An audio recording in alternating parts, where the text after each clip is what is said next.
ulfaata bakka turaashi ara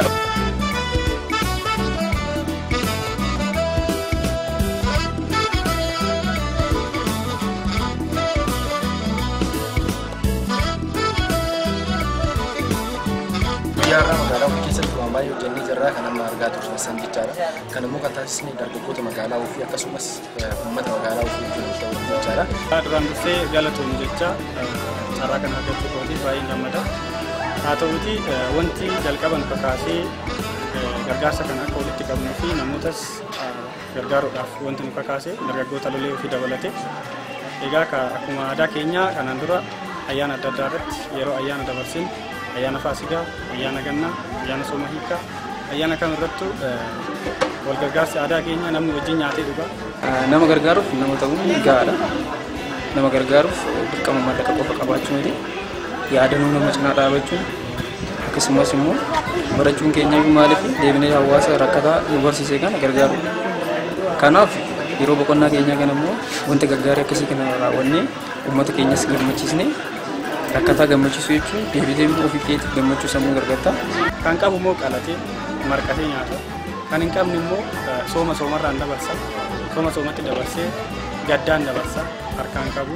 Ayyaana Ramadaan sana jechuun Musliima Kiristaanaa sun jedhee tokkummaa keenya garaagarummaa kan keessatti agarsiisuudhaaf waan baay'ee harka qalleeyyii akka magaalaa keenyaatti ta'an kiraateriyaa lafa keenyee namoota san filannee namoota san gargaaruudhaaf ayyaana waggaa kanarratti ayyaana Sooma Hiikaa kanarratti namoota san wajjin taanee dabarsuudhaaf haala kanaan haala amma mul'atu kanaan egaa gargaarsa walitti qabnee gargaarsa maallaqaatiin gara kaashuu gara inkaayindiitti jijjiirree meeshaalee binnee gargaarsa godhuudhaaf kanatu nu kakaasee jechuudha.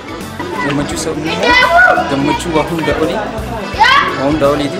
Wanti hundarraa gammachuu sammuu argachuun guddaadha. Sooma ittiin hiikkatan wanta isaan gargaaru wanta qoshii kennuufii dandeenyee jirra jechaadha. Akkasumas immoo gargaarsa kana keessatti garaagarummaa amantaa tokko iyyuu hin amantaa musliimaa haa ta'u kiristaanas haa ta'u nuti Oromoon immoo amantaadhaan walii qoodnu kutaadhaan walii qoodnu. Kun immoo wanti mul'isu garaagarummaa amantaa qabnu keessatti tokkummaa keenya kan akka caalu fi tokkummaa akka qabnu akka yeroo rakkootitti wal cinaa akka dhaabannu kan mul'isedha. Gargaarsa kana yeroo nama gargaaru wanta argannu mental satisfaction jechuun gammachuu sammuun keenya itti gammada. Kanaaf akkanatti hawaasa keessa sosochoonee ta'u hawaasa hirmaachisnee rakkattoota ayyaana Ramadaanaa kana sababa godhachuudhaan magaalaa keenya keessa jiran gargaarsa yeroo goonuuf ofii keenyaaf boqonnaa arganna, boqonnaa sammuu arganna. Isaan rakkataadha. Jaalateeti matii rakkate yookaan immoo qaama isaatiin miidhame yookaan immoo uummatatti takkate.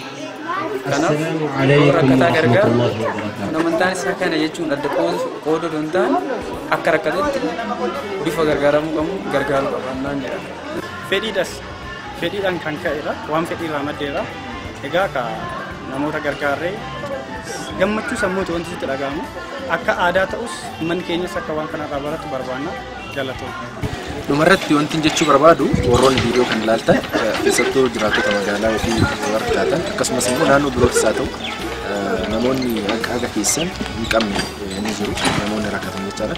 Kanaafuu namoota rakkatan kana namoota qalleeyyii ta'an yaadichaa wantoota taasiftan kamuu keessattuu boqonnaa kanaan fudhatee gargaarsi akka cimu jechuun barbaada. Kanaan wal qabatee uummata magaalaa ofiitii fi dargaggoota magaalaa ofii baay'ee galateeffachuu barbaada. Fuuldurattis waan baay'ee wajjin hojjennaa kan jedhu abdiin qaba.